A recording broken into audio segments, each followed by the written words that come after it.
All right. Hello, my friends, and welcome back to another episode of the Health Detective Podcast by Functional Diagnostic Nutrition.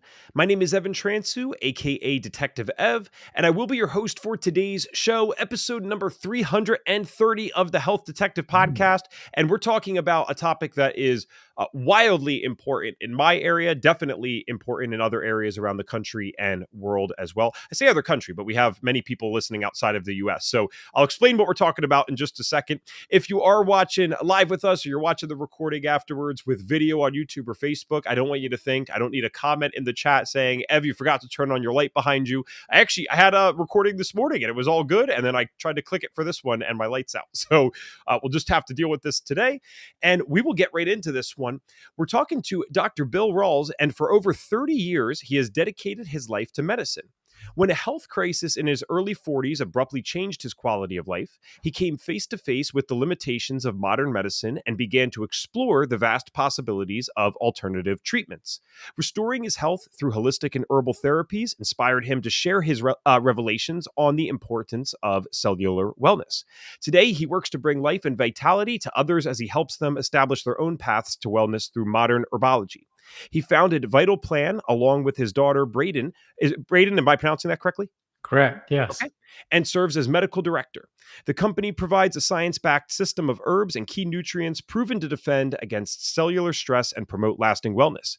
Dr. Rawls has two grown children and lives on the North Carolina coast with his wife and golden retriever. He enjoys cooking, biking, hiking, and any activity that gets him out on the water. Welcome to the show, my friend. Thank you for having me. It's a I, pleasure.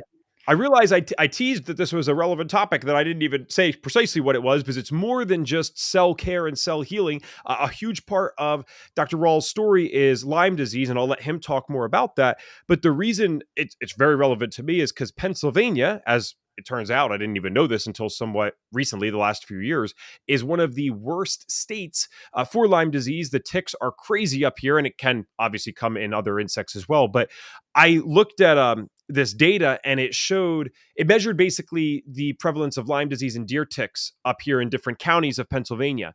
And the lowest county, the lowest one, 28% of the deer ticks carried it. And the highest one was like high 30s or low 40s. So it's like if you got bit by one of these and it's on you for a day or two, it's like there's a very high probability that you just got exposed to this. So this time of year, especially as they're all coming out, we need to know more about this. So I can't wait to dive into this. The first question that we always get into on this show, especially when the person has a health story, is what did your health symptoms look like and when did they begin? Yeah. Well, I started having some symptoms back in my 30s, which were it's typical of a lot of people, a little arthritis, little gut issues, things like that. But really, it all came to a head in my late 40s. So I did my training in obstetrics and gynecology. I wanted to be in a part of medicine that dealt with wellness and young people and bringing life into the world. But that came, especially 30 years ago, that came with night call in the hospital for labor and delivery and emergency room. And that came up every second to third day, every second to third weekend, like from Friday morning until Monday morning. And it was rare that I got a night's sleep when I was on call. So I could do it in my 30s and just push through. But by the end of my 40s, it started catching up with me. But I reached a point that I couldn't do obstetrics anymore. But it wasn't like, okay, I don't have to take call anymore, so I can sleep and everything will come back and it'll be great. My whole body started falling apart. I mean, everything. I lost the ability to sleep.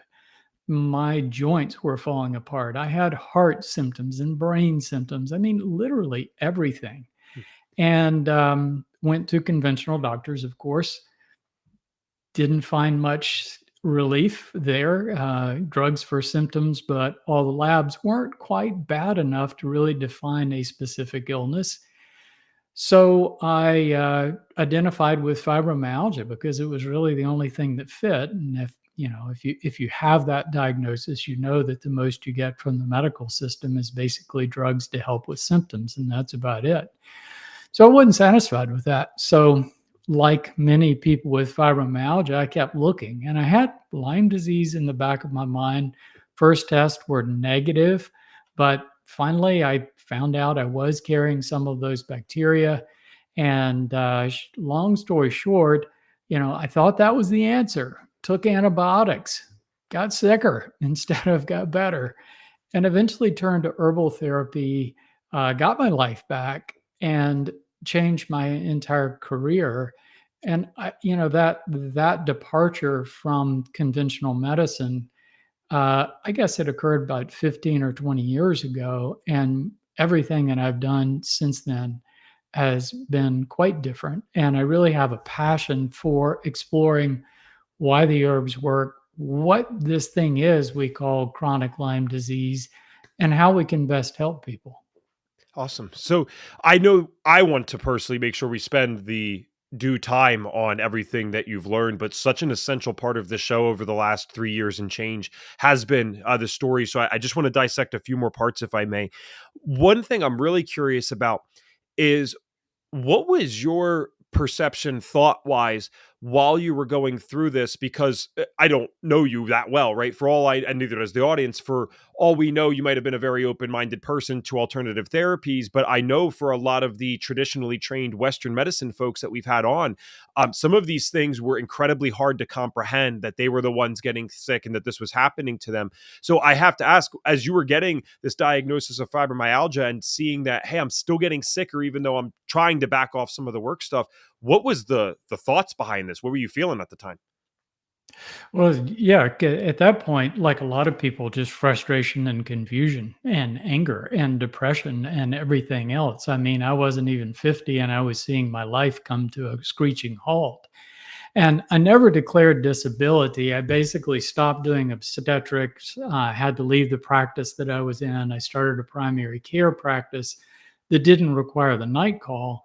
But I became my own guinea pig to figure things out. And everything that I learned, I passed along to patients and gradually developed a reputation for offering something that was very different than mainstream medicine. So I had quite a variety of different kinds of people come to me. What were the first things that you did that, because you mentioned the herbs obviously, but I'm curious, what was like the first things that happened that led to you kind of going away from the beaten path? Because I'm sure you could recognize there are plenty of people that would be MDs, get this diagnosis, they'd keep taking the drugs, and they wouldn't necessarily try anything else, let alone something more alternative. So what led to that ability to think outside the box and go down a different path? Desperation and stubbornness of not giving up. Those were the two big things.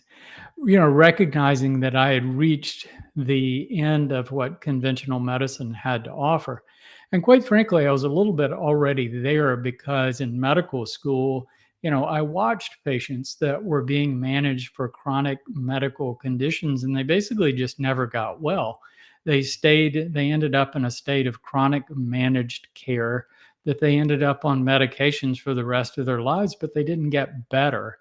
And, I had already seen that. That wasn't the path I wanted to go through.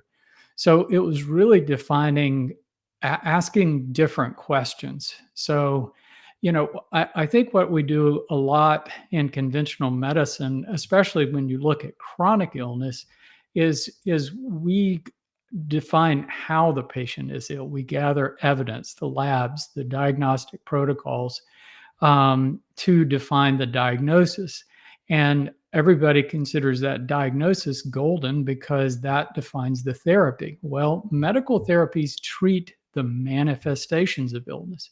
Basically, we're treating the evidence, but we're not treating the culprit. So people don't get well. So it was very different in obstetrics and gynecology. So what we do really well in the conventional medical system is acute intervention. You break your leg or develop a blocked artery or have a tubal pregnancy, we can fix you. It's great for that. But this chronic management of chronic illness just doesn't work because fundamentally it's not very logical. Yeah, and I always try to explain to people, it's like, because it's great to hear this from an MD and not just someone like myself. I think people respect what I'm saying because I've been through all these health challenges myself, but it is good to hear this from you. What they don't realize is that if we go back 200 years ago, for example, even in the early 1800s in America, I think the child mortality rate by the age of 4 was something like 50%. So Western medicine has done these incredible things where we can Correct. keep people alive, we can get them going in the world, we can give them a fair chance. So it's never a right or wrong, this is bad, this is good. It's more, if we use the same system for every problem that possibly manifests in the human body, well, they're going to be limited. Just like if you got into a car accident, this is a really generic thing that's said in holistic medicine, but I think this matters. If I got into a car accident, I'm not going to go to the acupuncturist and say, "Hey, can you fix me up?" It's like, dude, I just got into an accident. Right. I need to go to like a trauma center and see what the hell's going on. Maybe acupuncture down the road for some certain pain that might come up, but not in the immediate moment.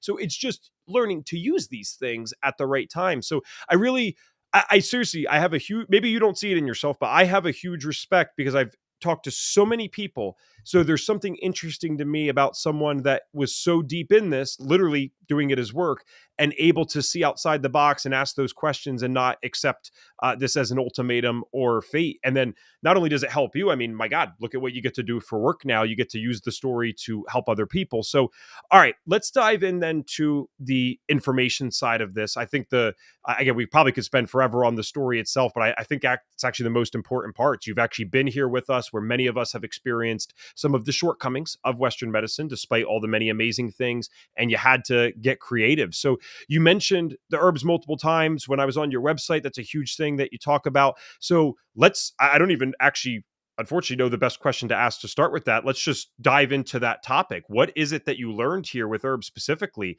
that helped you when you were so damn sick? Well, when I use the herbs, I had this perception that I had this bacteria in my body that was making me sick. And therefore, I needed to kill that bacteria to get well, which is really a conventional way of thinking. And at first, I tried antibiotics and they just made me sicker. It wrecked my gut and made me feel just terrible all over.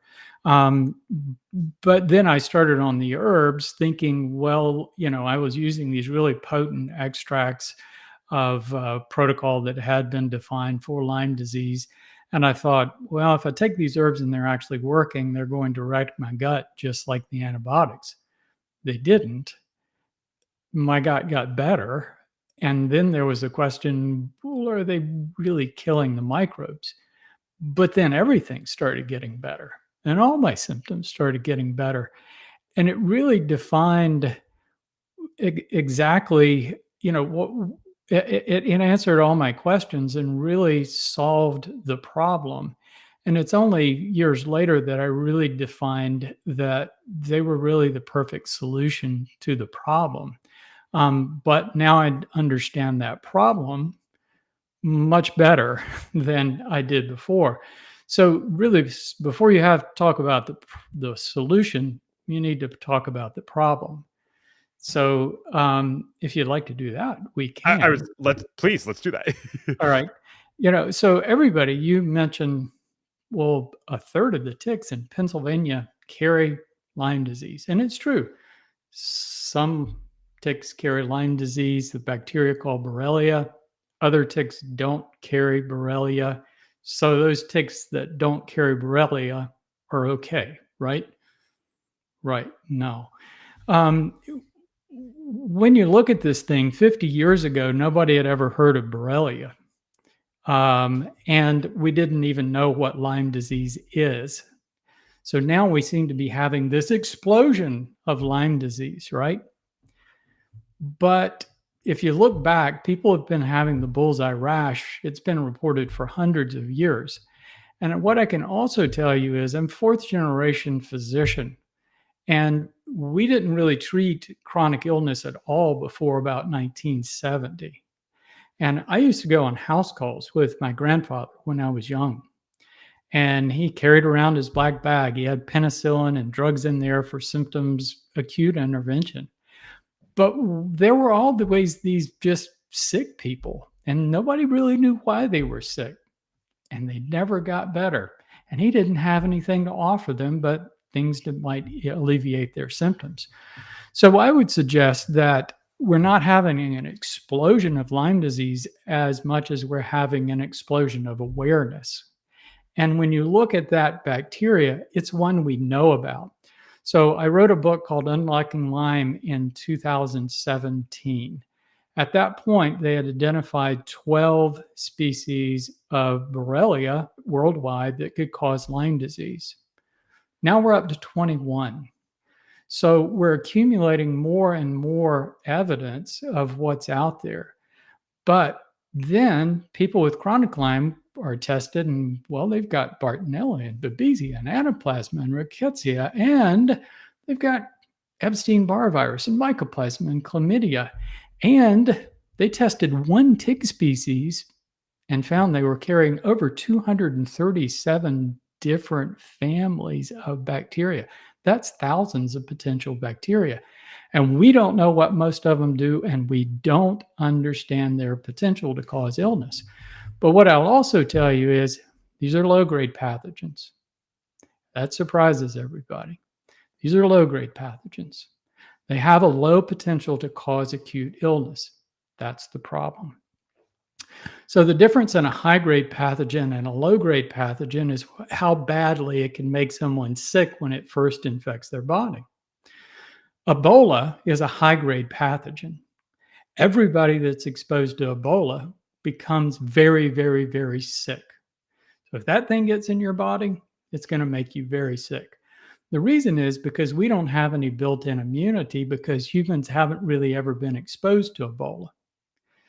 Now, your great ancestors were constantly bitten by ticks, and people were outdoors a whole lot more 100 years ago than they are now, and in the woods and being bitten by ticks all the time.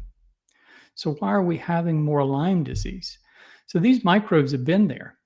You know, they found that Borrelia was present in ticks that were 60,000 years old, even millions of years old. They're out there. And they've been infecting humans for a very, very long period of time. Most people that get bitten by a tick that's carrying the Lyme bacteria don't get very sick. So that's the problem. So these things, we have immunity. We have built-in immunity. Our immune system recognizes them, but they're very, very stealthy. And it's not just Borrelia. It's all the tick-borne microbes and many other things that you are exposed to during your lifetime. And here's the catch. Some of them, every tick bite, but every time you put stuff in your mouth when you were a kid, and cat bites, and scratches, and bitten by a hamster, and intimate contact with other people, you had things come into your body. And right now, as we're talking, there are bacteria that are crossing from our gut, from our sinuses, from our skin into our bloodstream. And some of those things sneak past the immune system. And if you're healthy, then they invade your cells and become dormant. And that's the key right there, dormancy.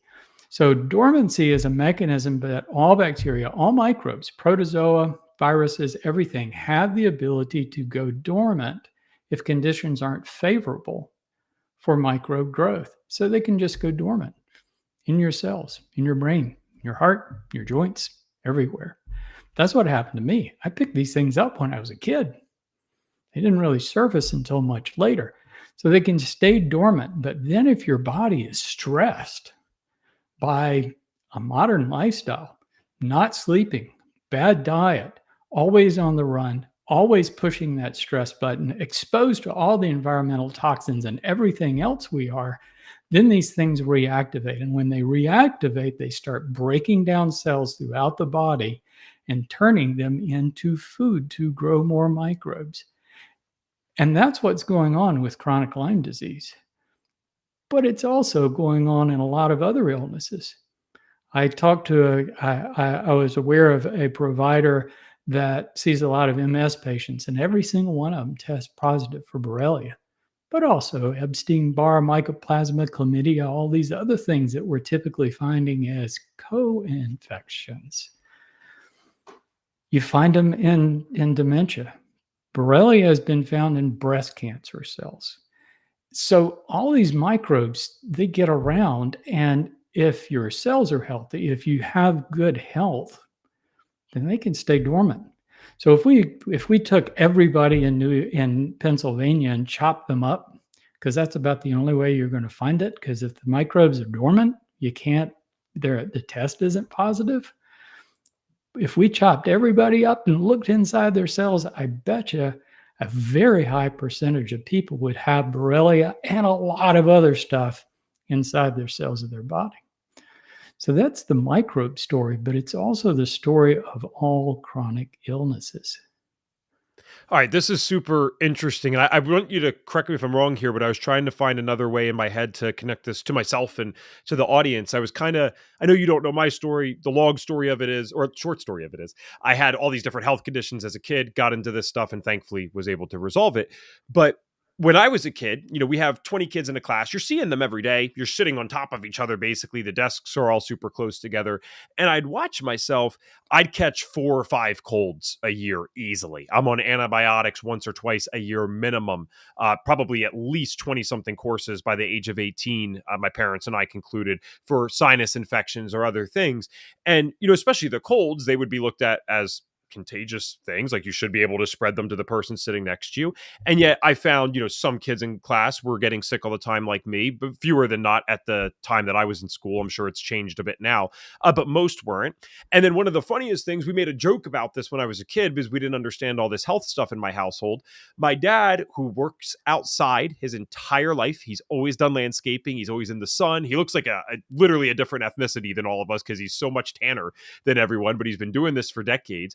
He would go up to my mom when she was sick, because she'd catch all this stuff all the time too, like me. And she'd be like, "Oh, don't kiss me today. Don't kiss me today. I don't want you to get sick." He's like, "I'm not going to get sick." And sure enough, he kisses her the whole time. He helps her out while she's down, and he just never catches anything. And so the reason I'm wording it this way or phrasing it this way is to ask if this is conceptually similar to what we're talking about here. Is that why some people like myself, because I wasn't living a good lifestyle unintentionally, of course, and my mom, we're catching all this stuff, but my dad, again, unintentionally living a much better lifestyle, being outside and doing all these things, he's Yep. not catching anything, even though he's exposed clearly because he's kissing my mom. Yep. Yeah, it is a big deal. And when I work with a person, a lot of times we go all the way back to childhood and kind of dig deep into environmental factors.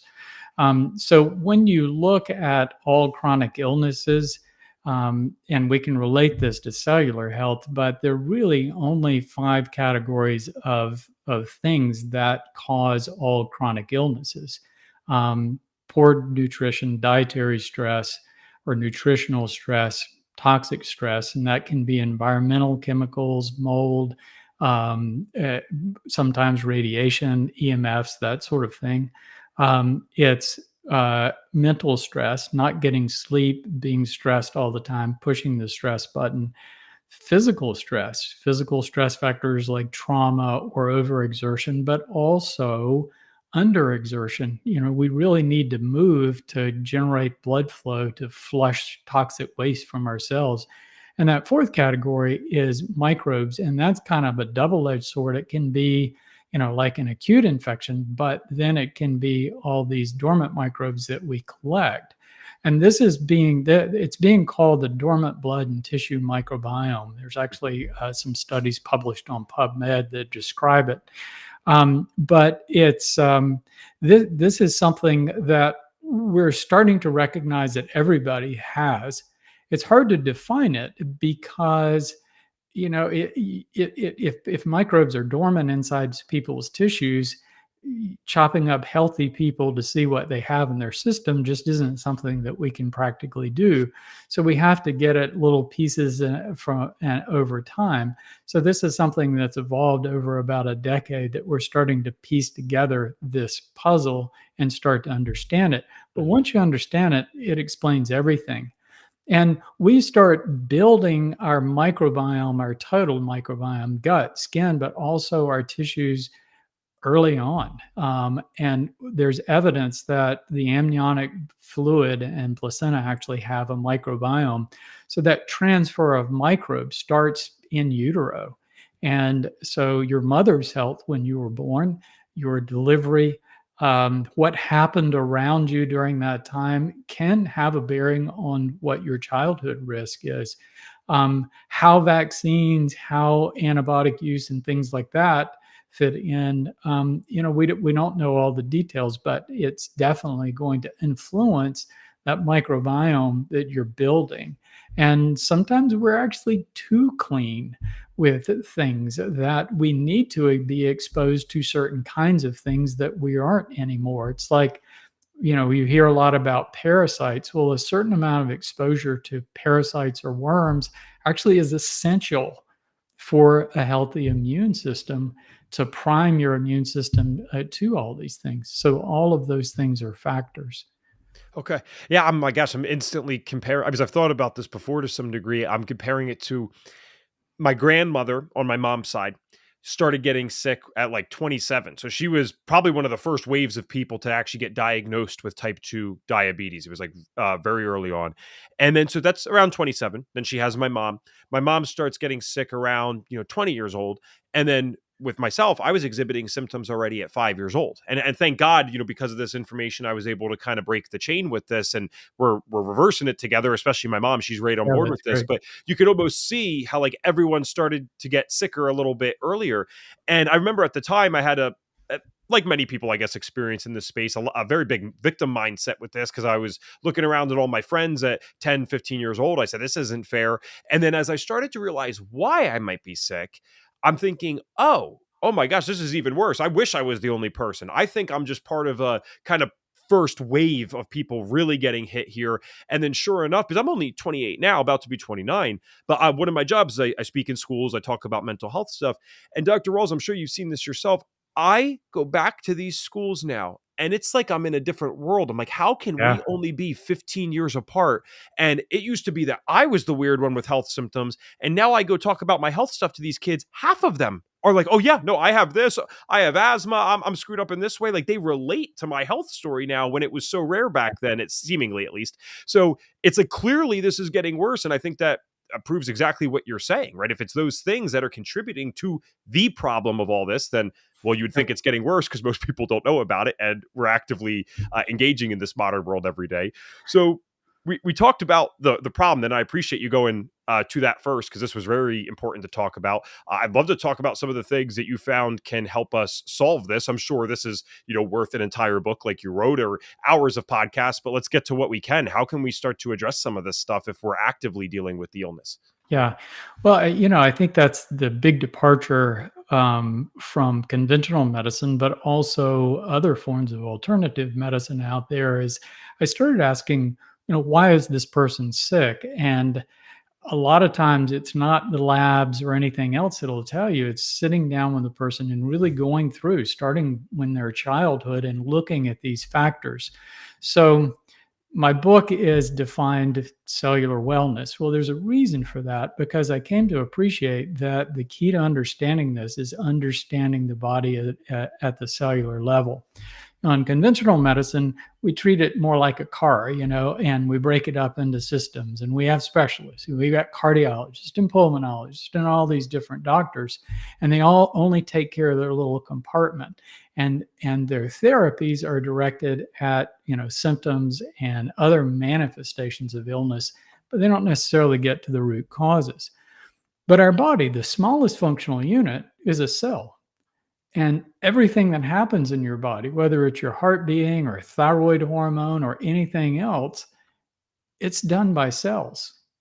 So your cells are like microscopic machines. They're just little individual functioning units.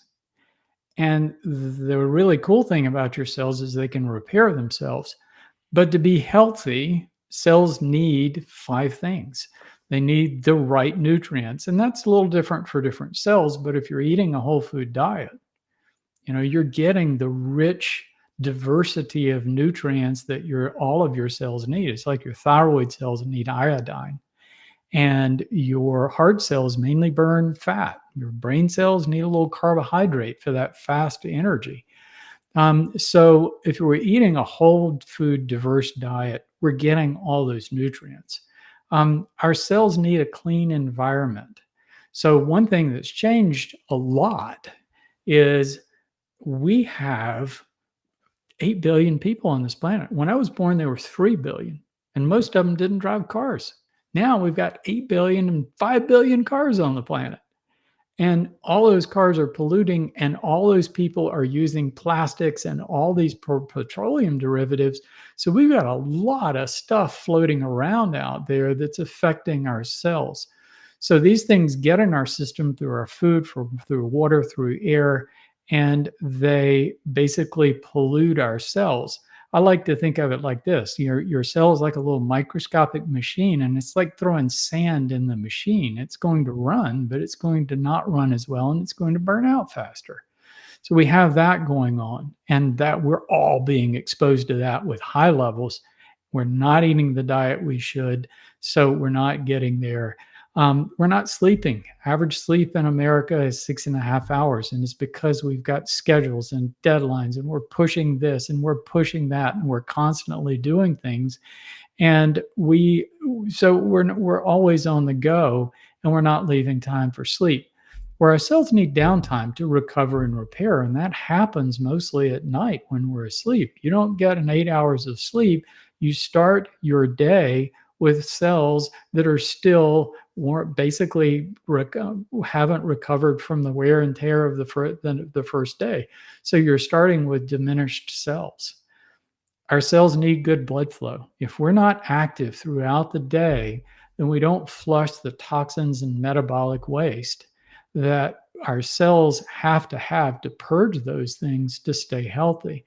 And then finally, the microbe factor. Again, we're all exposed to microbes, new ones constantly coming in, the ones that we have in our body. And that's where the herbs come in. Because when you take an herb, and here we're talking about any herb, when you take an herb, basically what you're doing is borrowing the plant's defense and regulatory system. All right.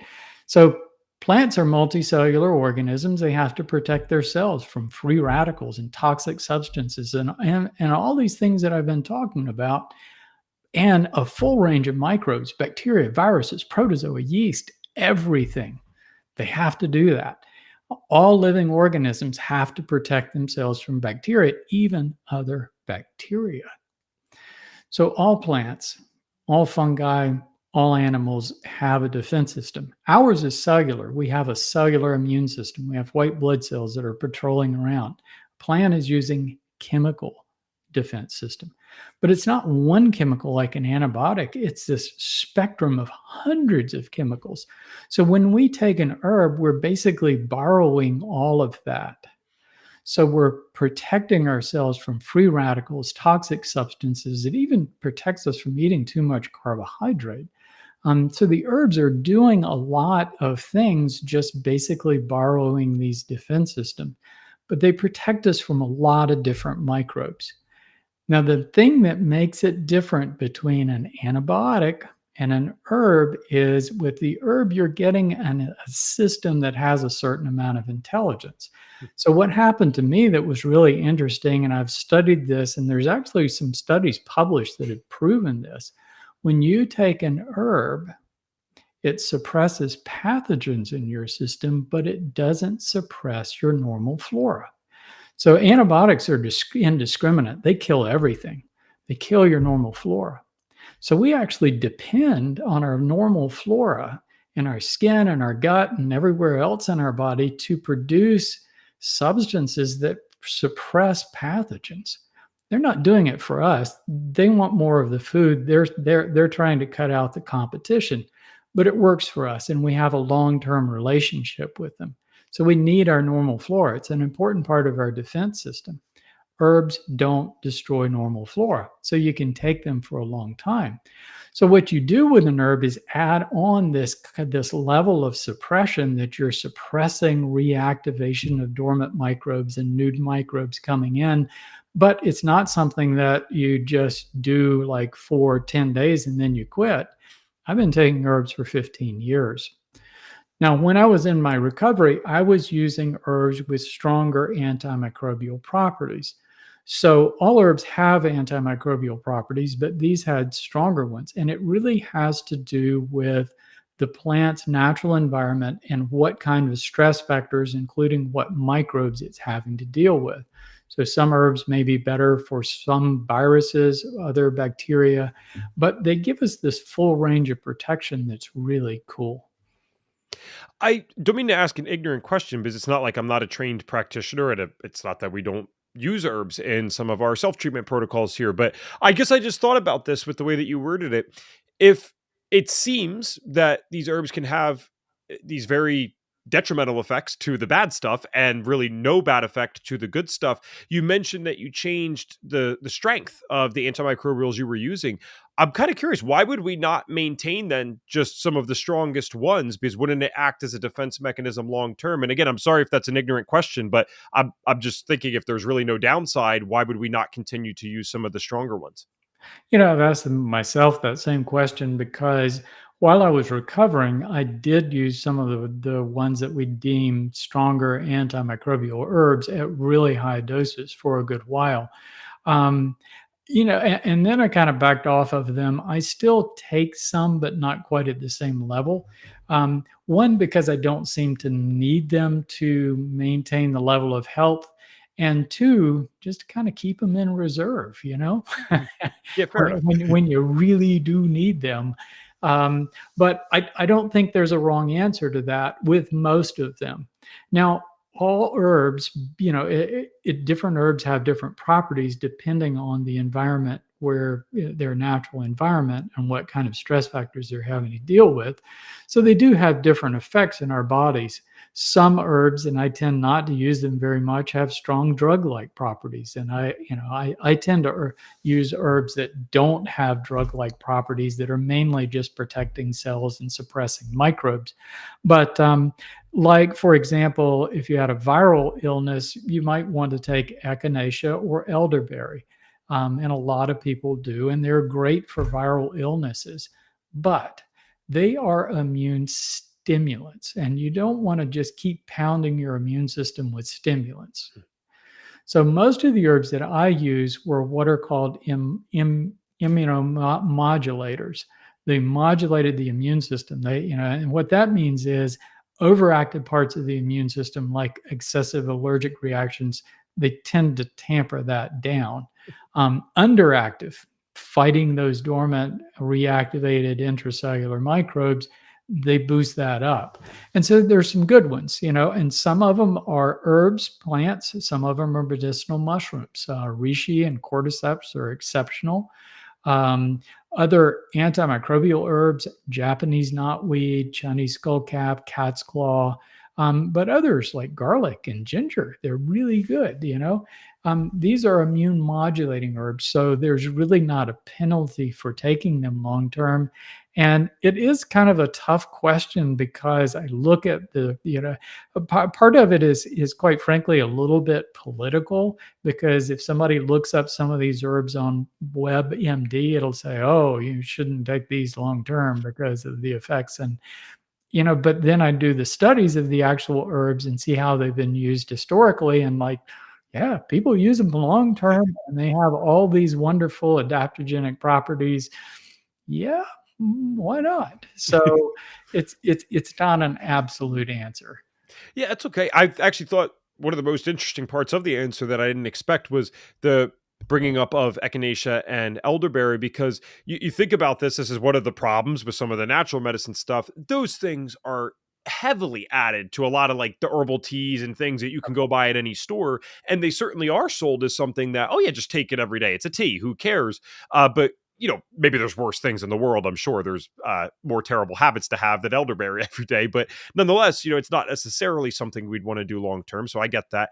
With respect to with regards to the Lyme disease, I know as well as FDN practitioners, we don't necessarily just believe in one set of herbs or one set of protocols for one condition. We might take the person into reference. I don't know if you have a different philosophy with that, but I'd love to nonetheless talk about some of the things that you find most helpful for people that might be where you were at one point. Like, yes, you needed to address more of the lifestyle stuff and understand what even allowed these once dormant things to become more active, but again, you were also self-treating with some of this stuff. So what are some of your favorite herbs or protocols, I guess, for people that are actively dealing with something like chronic Lyme?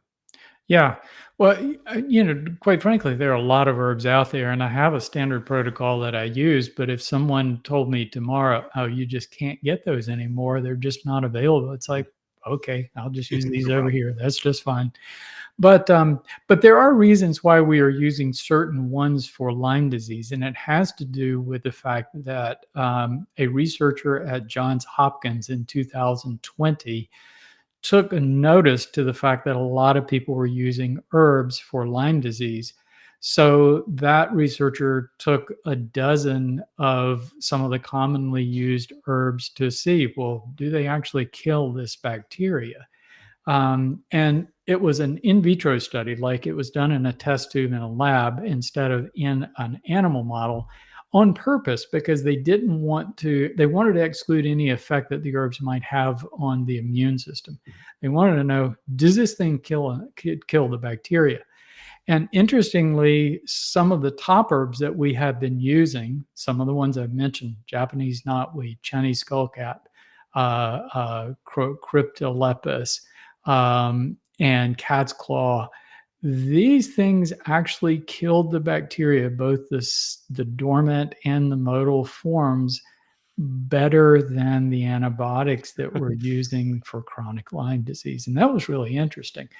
But some of those same researchers that were involved with that took these same herbs and said, okay, what about Bartonella? That's a bacteria that a lot of people will carry.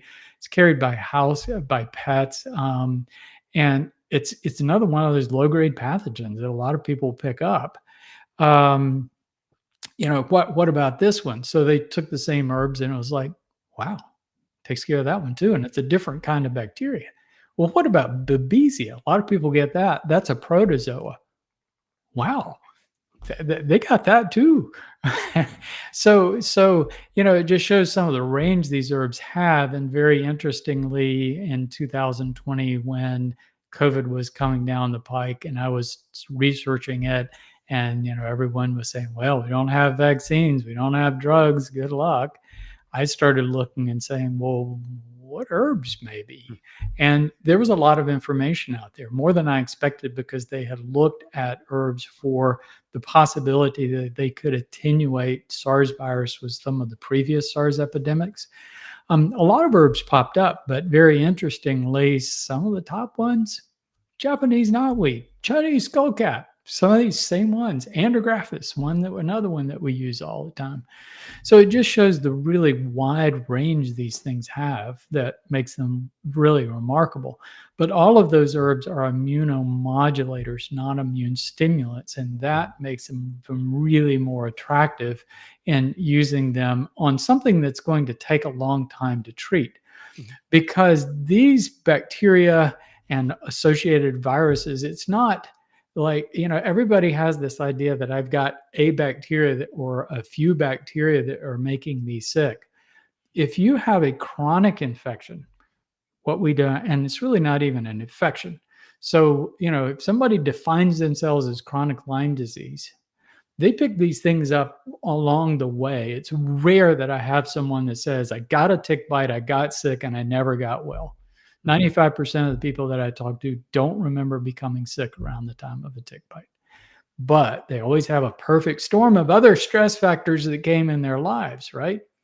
So if you're identifying with something called chronic Lyme disease, or frankly, fibromyalgia, or really any chronic illness, you've got reactivation of not only that bacteria, but a lot of other things that you've picked up in your lifetime. And typically we see Epstein-Barr virus and other viruses like HHV6 and 7 and different bacteria, mycoplasmas, everybody tests because these things are reactivating. Those are the ones we know to test for. But what the evidence is showing is that's just scratching the surface.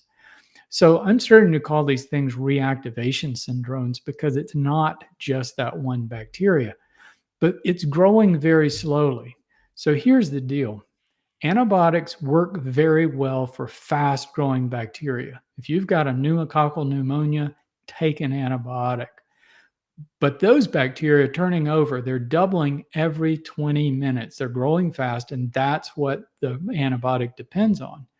And so generally, you're going to solve that problem within that 10-day window before you start messing up your normal flora. Borrelia, doubling time, 12 hours. Hmm. 12 hours. And that's true with most of these low-grade pathogens. And if they're dormant and being reactivated from cells, it's even slower than that. So what's happening with this chronic situation is your body has lost the ability to contain these things. And that points to chronic cellular stress. You've stressed your cells throughout your body. And then once that cellular stress gets seated in, you start having these things pop up and reactivate in different parts of your body. Wherever they pop up, that's where the symptoms are. And so what they're doing is they're reactivating, breaking down cells and trying to create a food supply to grow more microbes. Well, that's what's happening to your tissues. You're becoming food for bacteria. So that suppressing that, because they're growing so slow, antibiotics just aren't a good choice. But the herbs are, because you need that constant suppression without disrupting your normal flora, but you also need something that's going to boost that cellular recovery. And herbs are the best cellular recovery promoters on the face of the planet. So that makes them good not only for everyday maintenance, but really, the core of recovering from any kind of chronic illness. Do you think, and we are approaching the end of our time here, but I have to ask this one other question before I ask what you do now and where people can find you. Do you find that this is probably why I see, and I've experienced really, a lot of super sick people just seem to get sicker and sicker because I'm kind of thinking about this here. All right, if I don't do the lifestyle stuff right, maybe through no fault of my own, I'm just trying to live a normal life, I'm doing what everyone else is doing, and I find myself getting sick. Now, some of these things, these microbes, right, become active. They're no longer dormant. Well, I'm thinking about this. I'm like, well, that's a stress too. So if I'm still doing all this stuff, and now I have these active infections on top of it, I feel like that just, I mean, now you're just adding to this cascade for the person. So do you think that's part of the reason why, like my dad walks around, the guy's never been sick in his life, but my mom and I, it's like once we got one condition, oh, here's the third, here's the fourth, here's the fifth. Is this a contributing factor to these like hyper sick individuals? I use the analogy of a pot on the stove. All right. So you got a pot of water sitting on the stove. It's got a little bit of heat. It's just at a little bit of simmer. That's how everybody is. We've all got some microbe reactivation and going on all the time. I believe very strongly. Add a little heat to that in the form of more stress, and it starts to simmer harder, and you start to feel symptoms. Keep going, and it becomes a self-perpetuating process that the microbes are driving the stress at that point. Your pot is boiling over, and once it's boiling, it takes a lot of work to get it back settled down again.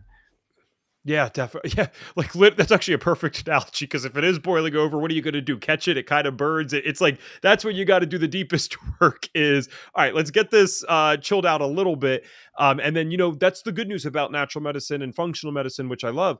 You're building resiliency. You're not just treating things here. You're building a resiliency so that this doesn't happen to you in the same way ever again. And even though I've had my little blips here, I was exposed to black mold last year in our apartment. We didn't know that it was in the vents.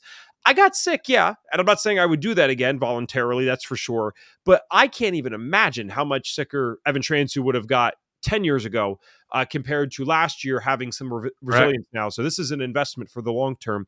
Okay, Dr. Rawls, where can people find you? But also, I'd like to ask this: what can we explain what you actually do now and what you offer? We talked about the book, and then we talked about how years ago, you were kind of in practice. You might still be. I don't fully understand that, so I'd love for the audience to know what you do and don't do, so that if they're thinking, "Hey, this is my guy," I'd love to work with his stuff, or maybe use some things that he offers. They can get access to that. Yeah. Well, just to help people with this, I found that just how I could reach people better than just a brick and mortar office was creating protocols and creating really high quality bundles of supplements that they could use to build that foundation. So my daughter and I guess about 10 years ago, created a supplement company that's called Vital Plan. You can find me there at vitalplan.com. And that gives me that platform to work from. What I have been doing for the past 5 or more years is doing online consults, that I basically go through the process of starting at the person's childhood, going all the way through their life, to really put together, why are they ill? What's going on? How did those pieces come together? That detective work that you talk about, that's so remarkably important. But lately, my project has been to try to reach more people. So we're developing a community. I'm building courses that help people, that I could take, instead of one-on-one, I can take a large group of people through that process of self-evaluation to define why they're ill, not just how they're ill, but why they're ill and what they have to do to get beyond it. Excellent. If you guys are on audio, of course, we'll have that and the other links that Dr. Rawls sent us in the show notes. I want to finish up with our signature question on the show. And I know we've been talking about some more specific things today, but this is a broad health question and could be answered any way that you see fit.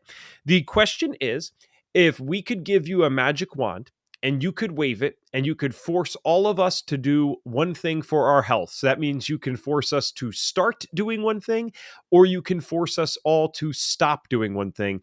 What is the one thing that you get us to do? Obviously, there are plenty of things that people can do, but I truly do believe if people took a regimen of these cell protective herbs, the kind of protocols that I've been talking about, if everyone in the country started doing that tomorrow, that one thing, I truly believe that we would drop the rate of chronic illness in this country by half within a year. I truly believe that. Wow. This is what's so much fun about the podcast. 330 episodes in, and that's actually a distinctly unique answer, and a really cool prediction. So maybe one day the US government will catch up on you with that one and take up that bet. That'd be great. That'll be the day, though. Thank you so much for coming on and sharing your story and what you've learned with us today. We appreciate it. Oh, pleasure. Thank you for